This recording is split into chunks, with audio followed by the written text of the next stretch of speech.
everyone, welcome back to our channel. So today we are going to complete, that is going to start a new topic जिसमें आज हम incomplete dominance और को dominance के बारे में पढ़ेंगे. नेक्स्ट अगर हम बात करें, this Aagaz series started by me and they are the total 32 chapters which are going to be come in NEET 2025. So ये सारे चैप्टर्स जो है मैं कंप्लीट कराऊंगी. अपार्ट फ्रॉम दैट ये सारे चैप्टर्स कंप्लीट हो चुके हैं. मॉलिक्यूलर बेसिस ऑफ इनहेरिटेंस भी कंप्लीट हो चुका है. Go and see the lecture and that was a very detailed lecture for all of you. Upcoming lectures जो हैं जिसमें principle of inheritance and variation complete हो जाएगा, frog anatomy, ecology, community post पे राउंड अभी इवोल्यूशन और molecular basis of inheritance के question जो है मैं अपलोड कर रही हूँ. नेक्स्ट अगर हम बात करें, कम्युनिटी पोस्ट पे डेली 7 PM के अराउंड क्विज होती है, 20 to 25 क्वेश्चन, जो कि कोई भी रैंडम टॉपिक से नहीं आपको चैप्टर बता दिया जाता है. जैसे रिसेंटली हम मॉलिकुलर बेसिस ऑफ इनहेरिटेंस के क्वेश्चन कर रहे हैं. फटाफट से जो आज का टॉपिक है उसे शुरू करते हैं. That is your incomplete dominance. Incomplete dominance, ये इनकम्प्लीट डोमिनेंस जो है ये किसका एक्सेप्शन है, कौन सा लॉ है जिसका ये एक्सेप्शन है. अगर आपको याद आ रहा हो तो ये मैंने पढ़ाया था, that it is a exception. Just give me a second so that I can select a yellow colour. ठीक है, तो ये इनकम्प्लीट डोमिनेंस जो है that is a exception of law of dominance. Law of dominance, आपने law of dominance में पढ़ा था कि अगर दो ट्रेट आपको डिसिमिलर ट्रेट दिखाई दे रहे हैं तो एक डोमिनेंट होगा, एक रिसेसिव होगा. मतलब कैपिटल टी है वो अपने आप को हमेशा एक्सप्रेस करेगा, डोमिनेंट जो है वो डोमिनेंट नेचर शो करेगा, बट उसका ये एक्सेप्शन है. ये जो इनकम्प्लीट डोमिनेंस है, this concept was given by, किसने दिया था, that was given by Carl Correns. Carl Correns ने दिया था. इस पे क्वेश्चन जो है नहीं आते हैं, लेकिन हम पूरा अच्छे से पढ़ रहे हैं तो एक एक चीज़ पढ़ेंगे. नेक्स्ट, इनकम्प्लीट डोमिनेंस आपको कहाँ कहाँ देखने को मिलेगी, लेट्स सी. सो अगर हम बात करते हैं इनकम्प्लीट डोमिनेंस की कि वो आपको कहाँ कहाँ देखने को मिलती है, सो पहले हम देखते हैं that is a dog flower. आपको ये देखने को मिलेगी, एग्जाम्पल है इसके, डॉग फ्लावर. ऐसा फ्लावर होता है जिसकी डॉग लाइक शेप होती है. नेक्स्ट है स्नैप ड्रैगन, इसी का नाम दूसरा है स्नैप ड्रैगन. और अगर हम वही साइंटिफिक नेम बात करें तो इट इज़ एंटीरियम मेजस, एंटीरियम मार्जस. एक ये एग्जाम्पल है. दूसरा एग्जाम्पल है that is a 4 o'clock plant, that is mirabilis जलापा. Mirabilis जलापा जिसे हम कहते हैं 4 o'clock प्लांट. कौन सा प्लांट है ये, 4 o'clock प्लांट है. फटाफट से बात करते हैं.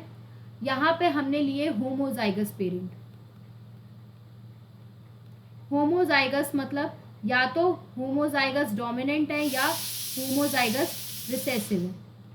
अगर हम बात करते हैं होमोजाइगस तो यहाँ पे हमने लिया एक रेड फ्लावर, एक लिया वाइट फ्लावर. रेड फ्लावर जो है that is your capital R, और वाइट फ्लावर जो है that is your small R. Is it clear, is it clear.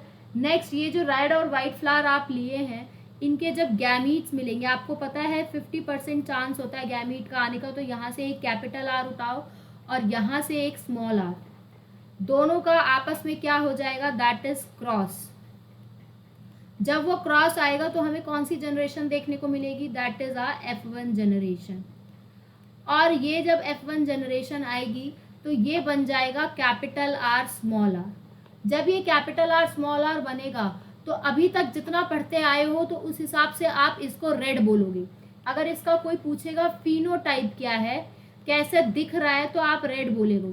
लेकिन ये है इनकम्प्लीट डोमिनेंस.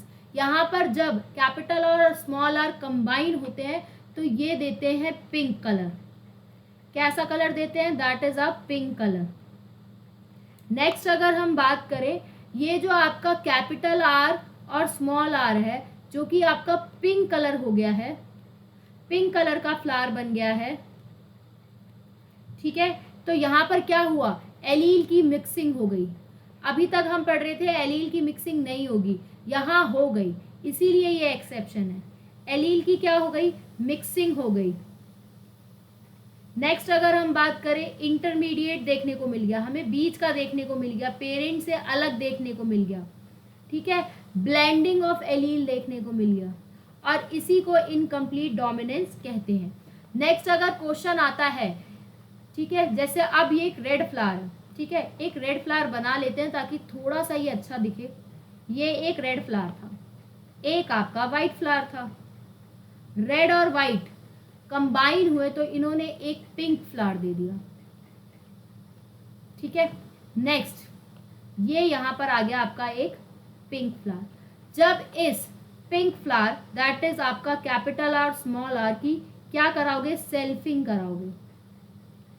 क्या कराई आपने, इसकी सेल्फिंग कराई। सेल्फिंग में कैपिटल आर स्मॉल आर का क्रॉस करा दो कैपिटल आर स्मॉल आर से। अब जो गैमीट्स बनेंगे उनके पास भी 50% पॉसिबिलिटी है, तो capital R small R, capital R small R. अब हम जो ये जहां हम जाइगोट कॉम्बिनेशन देखेंगे उस स्क्वायर को क्या कहा जाता है, that is known as Punnett square. ये आपने बना लिया Punnett square, capital R small R, capital R small R. फटाफट से इन्हें लिखो, capital R capital R, capital R small R, capital R small R, capital R sorry small R small R. अब इनका फिनोटाइप देखो, कैपिटल आर किस तरीके के दिखेगा, ये आपको रेड कलर का दिखेगा। स्मॉल आर आपको किस तरीके का दिखेगा, ये आपको व्हाइट कलर का दिखेगा। वेयर एज ये कैपिटल आर स्मॉल आर आपको कौन से कलर के दिखेंगे, ये आपको पिंक कलर के दिखेंगे। समझ आया, ये आपको दिखेगा रेड, ये आपको दिखेगा व्हाइट, और ये दो आपको दिखेंगे पिंक। अभी तक आप सबका फिनोटाइप जीनोटाइप रेशियो लिख रहे थे, इसका भी फिनोटिपिक रेशियो क्या होगा, पी आर से लिख रही हूं, और जीनोटिपिक रेशियो होगा जी आर। फिनोटिपिक रेशियो में आपको क्या लिखना है, फिनोटिपिक रेशियो में लिखना है कितने रेड हैं, कितने पिंक हैं, और कितने वाइट हैं। उसी तरीके से जीनोटिपिक रेशियो में लिखना है कितने कैपिटल आर है, कितने कैपिटल आर है, और कितने स्मॉल आर है।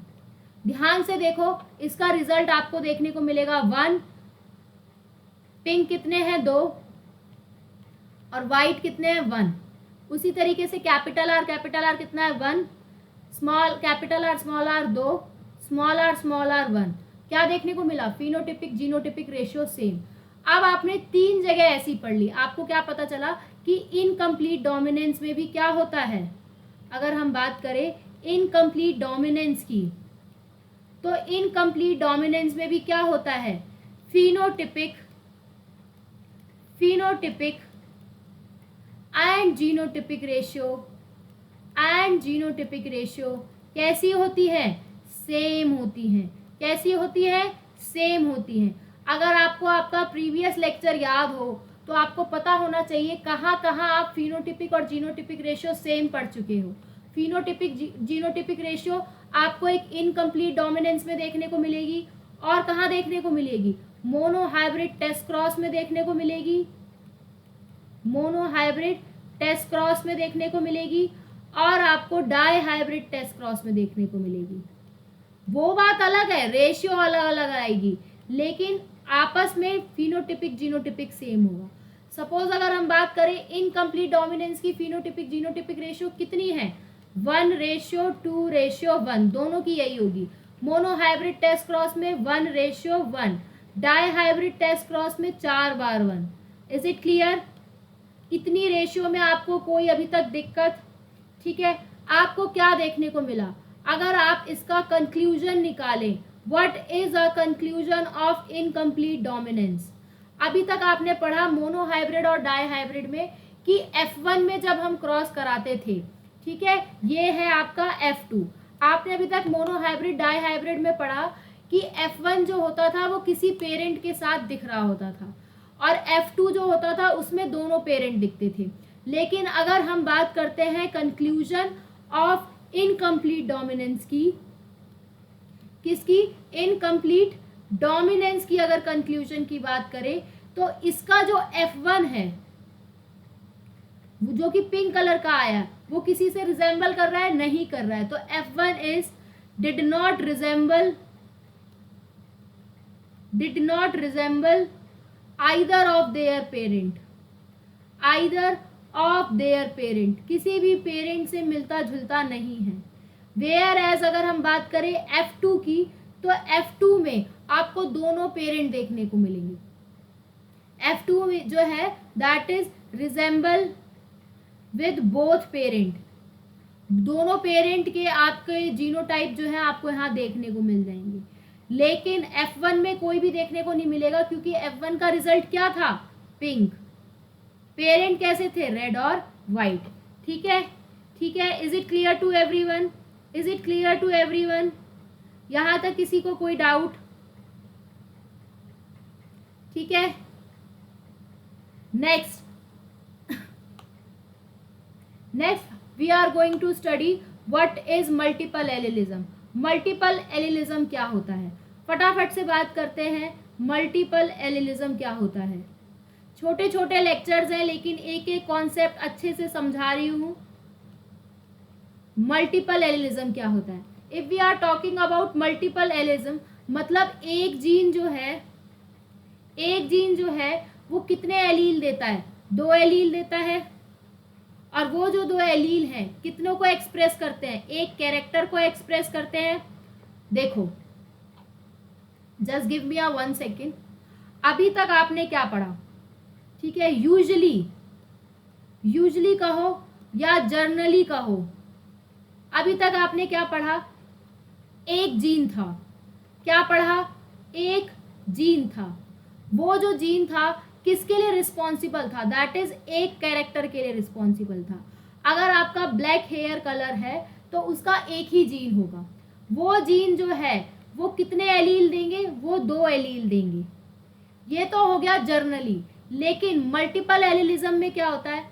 इन मल्टीपल एलिलिज्म में क्या होता है? अगर हम बात करते हैं मल्टीपल एलिलिज्म में क्या होता है? अगर हम बात करते हैं मल्टीपल एलिलिज्म में, तो इसमें क्या होता है? एक जीन होता है, करेक्ट बात है। ठीक है, एक कैरेक्टर भी होगा। एक जीन किसके लिए होगा? एक कैरेक्टर के लिए।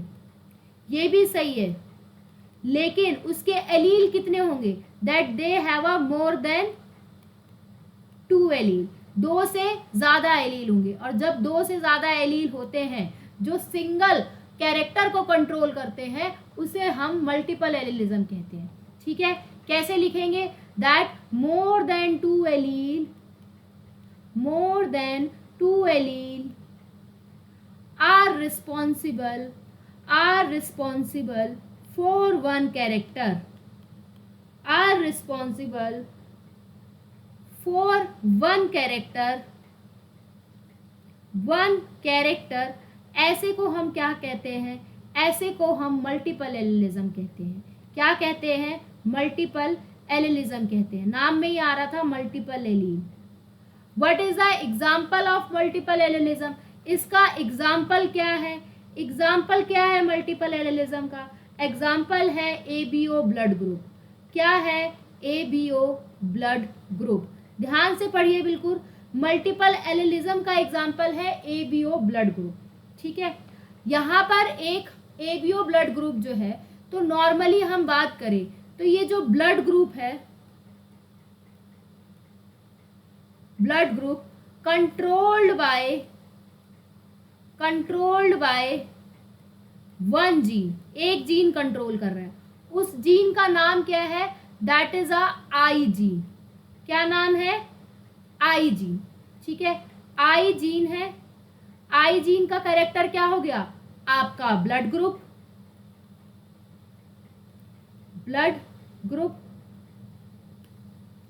इस आई जीन के कितने एलील हैं? इस आई जीन के 3 एलील हैं। कितने एलील हैं? There are 3 alleles for I gene, there are 3 alleles for blood group. Blood group के कितने एलील होते हैं? 3 एलील होते हैं। ब्लड ग्रुप का जीन कौन होता है? आई जीन होता है। कौन कौन से 3 एलील है? पहला है IA, दूसरा है IB, तीसरा है स्मॉल आई या कहो IO। ठीक है, अब हम बात करते हैं ये IA जीन जो है, मतलब ये IA एलील जो है, एलील कहाँ प्रेजेंट होगा? क्रोमोसोम पे। तो ये जो IA होता है ये कहाँ प्रेजेंट होता है? ये होता है 12th क्रोमोसोम पे। IB कौन सा होता है? ये भी कहाँ प्रेजेंट होता है? 12th क्रोमोसोम पे। और अगर हम बात करें I स्मॉल I की या IO की, ये कहाँ प्रेजेंट होता है? That is present on the 4th chromosome. बिल्कुल ध्यान से पढ़ते जाइए। IA कहाँ प्रेजेंट है? 12वें पे। IB कहाँ प्रेजेंट है? 12वें पे। IO कहाँ प्रेजेंट है? 4th पे। IA जो होता है ये क्या है? डोमिनेंट। IB जो है ये भी क्या है? डोमिनेंट। और IO जो है या स्मॉल I जो है वो क्या है? That is recessive. क्लियर? पता चल गया कौन सा एलील डोमिनेंट है और कौन सा रिसेसिव है। नेक्स्ट देखो, एक चीज देखो कि हमेशा किसी भी ऑर्गेनिज्म के अंदर सिर्फ 2 ही एलील प्रेजेंट होंगे। ठीक है, that is out of 3 allele. आपने 3 एलील पढ़े हैं, कौन कौन से? IA IO IA IB IO, तीनों एलील में से ओनली 2 एलील, 2 ही एलील होंगे जो कहाँ होंगे? That they are present in human. ठीक है, 2 ही एलील होंगे। नेक्स्ट, ये जो मल्टीपल एलिलिज्म है फिर पढ़ा कहाँ जाएगा? मल्टीपल एलिलिज्म की जो स्टडी होती है that was done in population. अगर आप मल्टीपल एलिलिज्म की स्टडी करना चाहते हैं तो हमेशा उसमें पॉपुलेशन की रिक्वायरमेंट होगी, तब आपको 2 से ज़्यादा एलील मिलेंगे, क्योंकि एक के अंदर तो 2 ही होते हैं। तो ये जो मल्टीपल एलिलिज्म की स्टडी होती है वो कहाँ करी जाती है? That is occur in population. आपको पॉपुलेशन की स्टडी करनी पड़ेगी अगर आपको मल्टीपल एलिलिज्म पढ़ना है तो। ठीक है, मल्टीपल एलिलिज्म जो है किसी भी इंडिविजुअल के अंदर नहीं होता। Is it clear? Multiple allelism can not occur in individual, can not occur in individual. Is it clear? Shall be move further? आगे बढ़े। नेक्स्ट अगर हम बात करें, ठीक है, नेक्स्ट अगर हम बात करें, ठीक है, नेक्स्ट हम बात करते हैं तो अब क्या क्या पॉसिबिलिटी है। ठीक है, अब आपको चाहिए 3 तरीके के ब्लड ग्रुप। या तो A ब्लड ग्रुप हो सकता है, या B हो सकता है, या O हो सकता है, या AB हो सकता है। 4 तरीके के आ गए आपके ब्लड ग्रुप, ये आपको देखने को मिलते हैं। तो आपके हो गए 4 फिनोटाइप। क्या हो गए? 4 फिनोटाइप। अब इनके जीनोटाइप क्या क्या हो सकते हैं? एक के अंदर, एक इंडिविजुअल के अंदर 2 हो सकते हैं। या तो ये ऐसे लिखा हो तो इसे आप IA पढ़ेंगे कि ब्लड ग्रुप A है, या फिर ये ऐसे लिखा हो, क्योंकि अभी मैंने बताया कि जो स्मॉल I है या IO है वो क्या है? आपका रिसेसिव है ना। तो इसमें आप किसकी स्टडी करोगे? डोमिनेंट वाले की। सिमिलरली इधर भी क्या होगा? IB और इसको क्या लिखोगे? IBI। सिमिलरली इधर क्या होगा? दोनों I। ठीक है, और IB कैसे लिखा जा सकता है? IB को लिखने की एक ही पॉसिबिलिटी है, IAIB। इसके अलावा AB ब्लड ग्रुप हमें नहीं मिल सकता। तो ये जो हमने लिखा है ये हमने क्या लिख दिया? ये हमने तो लिख दिया जीनोटाइप। क्या लिख दिए? ये जीनोटाइप। हमें जो देखने को मिलेंगे वो 4 फिनोटाइप हैं। जीनोटाइप कितने हो गए? 1 2 3 4 5 6। तो टोटल कितने जीनोटाइप होते हैं? 6 जीनोटाइप। ठीक है, इसको भी आप A ब्लड ग्रुप कहोगे, इसे भी A कहोगे। इसे A क्यों कहोगे? क्योंकि IA क्या होता है? डोमिनेंट होता है। ठीक है, ये कौन सी कंडीशन है? अगर क्वेश्चन आता है ये कैसी कंडीशन है? That it is a homozygous condition. ये हेट्रोजाइगस है, ये होमोजाइगस है, सेम एलील प्रेजेंट है, ये हेट्रोजाइगस है। Is it clear? और ये IAO वाले में तो हमेशा होमोजाइगस ही होगी। ठीक है, क्लियर है? और AB ब्लड ग्रुप वो हमेशा अपने आप को हेट्रोजाइगस में ही एक्सप्रेस करेगा। ये ओनली कंडीशन है। इस पे क्वेश्चन बनते हैं, क्या O ब्लड ग्रुप जो है हेट्रोजाइगस कंडीशन में पॉसिबल है? नहीं है भाई, बिल्कुल एग्जैक्ट, हर एक क्वेश्चन कवर करा रही हूँ। क्लियर है? सो ये हो गया ब्लड ग्रुप के बारे में। अब आपको ये मल्टीपल एलिलिज्म है वो बिल्कुल क्लियर हो गया होगा। ठीक है, नेक्स्ट, ये जो दोनों एलील हैं, चाहे वो IA है या IB है, ये दोनों के दोनों कहाँ प्रेजेंट होंगे? अगर हम सपोज करते हैं ये क्रोमोसोम बनाए हमने, तो ये आगे पीछे नहीं होंगे, ये एक ही जगह होंगे।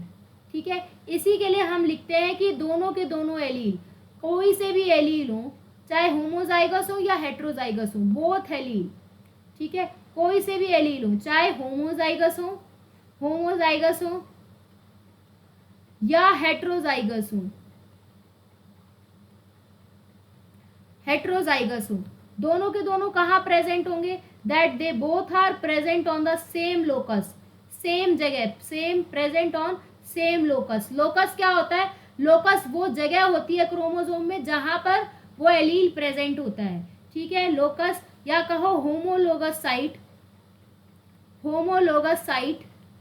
होमोलोगस एक ही साइट में, और वो भी कहाँ? ऑन होमोलोगस क्रोमोसोम में, एक ही क्रोमोसोम में, होमोलोगस क्रोमोसोम में।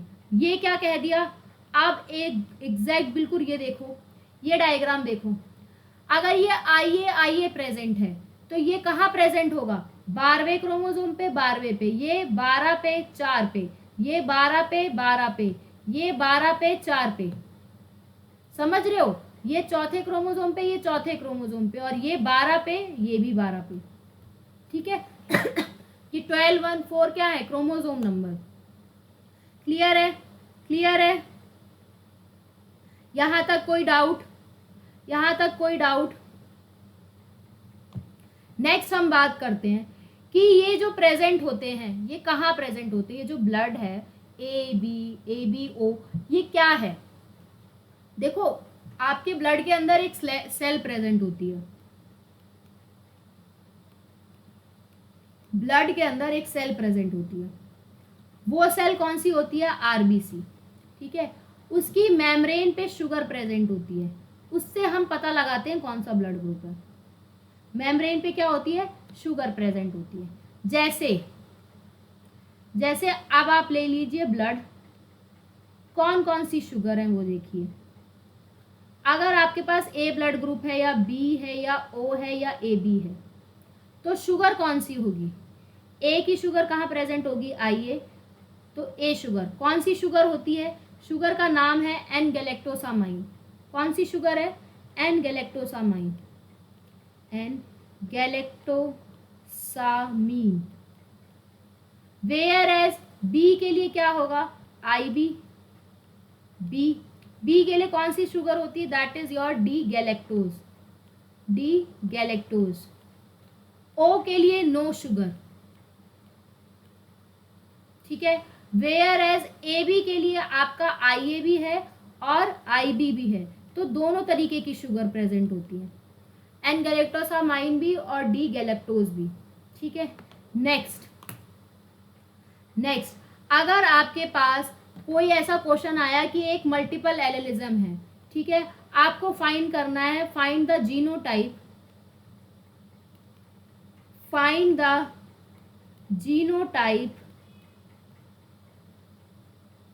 ऑफ मल्टीपल एलिलिज्म, मतलब आपको मल्टीपल एलिलिज्म के लिए जीनोटाइप निकालना है। If number of allele are, total अगर एलील पता चल जाए, आर 3 के बारे में हम पढ़ चुके हैं। टोटल जीनोटाइप कितने बन रहे थे? 6। तो उसके लिए फॉर्मूला होता है n+1/2। तो अगर हम 3 के बारे में पढ़ चुके हैं तो इसको हम जब सॉल्व करेंगे तो it is going to be come out 3 × 4 × 2, that is 6 genotype बन रहे, तो ऐसे ही निकल आते हैं। Is it clear? आपको क्वेश्चन भी क्लियर एकदम हो गया होगा। Next we are going to discuss about what is codominance. आपको पता चल गया मल्टीपल एलिलिज्म हमेशा पॉपुलेशन में पढ़ा जाता है। कोडोमिनेंस क्या होता है? कोडोमिनेंस होता है जब दो कैरेक्टर अपने आप को इजीली एक्सप्रेस कर ले और दोनों कैरेक्टर प्रेजेंट हो, उसे हम कोडोमिनेंस कहते हैं। ठीक है, when both dominant allele when both allele, वो भी कौन से, डोमिनेंट वाले, वो dominant allele equally express themselves, equally express themselves, equally express themselves independently, बिना कोई, मतलब कोई किसी को इनहिबिट नहीं कर रहा और दोनों अपने आप को एक्सप्रेस कर ले रहे हैं, ठीक है, independently, and do not inhibit each other, do not inhibit each other, do not, just give me a 1 second, do not inhibit each other, दोनों एक दूसरे को इनहिबिट नहीं कर रहे हैं, आराम से अपने आप को एक्सप्रेस कर पा रहे हैं, ठीक है। और जो है F1 है वो किसकी तरह दिखेगा, दोनों पेरेंट की तरह।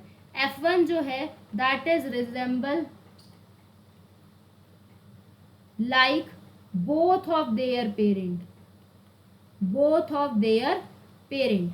कोडोमिनेंस जो था वो किसका एक्सेप्शन था, अगर याद करो कोडोमिनेंस जो है किसका एक्सेप्शन है, it is a exception of law of independence, क्योंकि यहाँ पर दोनों एक्सप्रेस कर रहे हैं। F1 में आपको दोनों पेरेंट दिख रहे हैं, जबकि लॉ ऑफ डोमिनेंस कहता है कि F1 में कोई एक पेरेंट दिखेगा, वो भी डोमिनेंट वाला, ठीक है। लेट्स सी किसकी बात कर रहे हैं, एक पर्सन है जिसका ब्लड ग्रुप जो है ए है, ब्लड ग्रुप क्या है ए, दूसरे का ले लिया बी है, ठीक है, वो भी कौन सा, होमोजाइगस, ठीक है। जैसे I B, sorry that is I B, ठीक है। जब इनके ऑफस्प्रिंग बनेंगे तो वो रिजल्ट में आएंगे आई ए, ठीक है।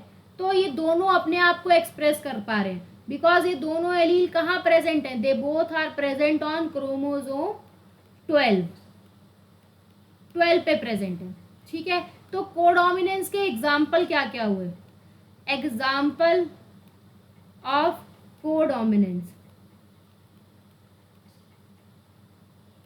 क्या क्या एग्जाम्पल हुए, पहला ए बी ब्लड ग्रुप, बिल्कुल ध्यान से लिखो, यहाँ मैंने ए बी लिखा है, ए बी ओ नहीं लिखा, ए बी ब्लड ग्रुप, ठीक है। दूसरा coat colour of cattle, coat colour in cattle, coat colour in cattle, ठीक है। तीसरा सिकल सेल अनीमिया, इन तीनों जगह सिकल सेल एनीमिया हो गया, कोट कलर इन कैटल हो गया, ए बी ब्लड ग्रुप हो गया, कोडोमिनेंस देखने को मिलेगी। अगर क्वेश्चन आता है एबीओ ब्लड ग्रुपिंग किसका एग्जाम्पल है, एबीओ ब्लड ग्रुपिंग किसका एग्जाम्पल है, और क्वेश्चन आता है ए बी ब्लड ग्रुपिंग किसका एग्जाम्पल है, बच्चों ध्यान से करना है। अगर ए बी है then it is a example of codominance, और एबीओ ब्लड ग्रुपिंग जो है वो किसका एग्जाम्पल है, यहाँ पर आपको मल्टीपल एलिलिज्म भी देखने को मिलेगा, लॉ ऑफ डोमिनेंस भी देखने को मिल रहा है। जब एक होमोजाइगस और हेट्रोजाइगस है तो सिर्फ, अगर हेट्रोजाइगस कंडीशन है, एज यू सी यहाँ पे बिल्कुल ध्यान से देखो, लॉ ऑफ डोमिनेंस ही है, यहाँ पर ये ए वाला ही एक्सप्रेस कर पा रहा है, ये बी वाला ही एक्सप्रेस कर पा रहा है, और इसी के अंदर आपको क्या दिख रहा है, ए बी भी दिख रहा है। मतलब एबीओ ब्लड ग्रुपिंग जो है वो law of dominance, multiple allelism और कोडोमिनेंस तीनों दे रहा है, whereas A B blood grouping सिर्फ कोडोमिनेंस दे रहा है। आई होप इतना जो कॉन्सेप्ट है आपको एकदम क्रिस्टल क्लियर होगा। In the next video we are going to discuss about concept of dominance pleiotropy, and stay tuned with our channel. See you in the next video, and पढ़ते रहिए, खूब अच्छे से पढ़िए, सारी जो डिस्क्रिप्शन वगैरह हैं बायोलॉजी और फिजिक्स केमिस्ट्री कैसे पढ़नी है उनकी वीडियोस भी बहुत जल्दी आने वाली है। Stay tuned with our channel. Thank you so much everyone, see you in the next video.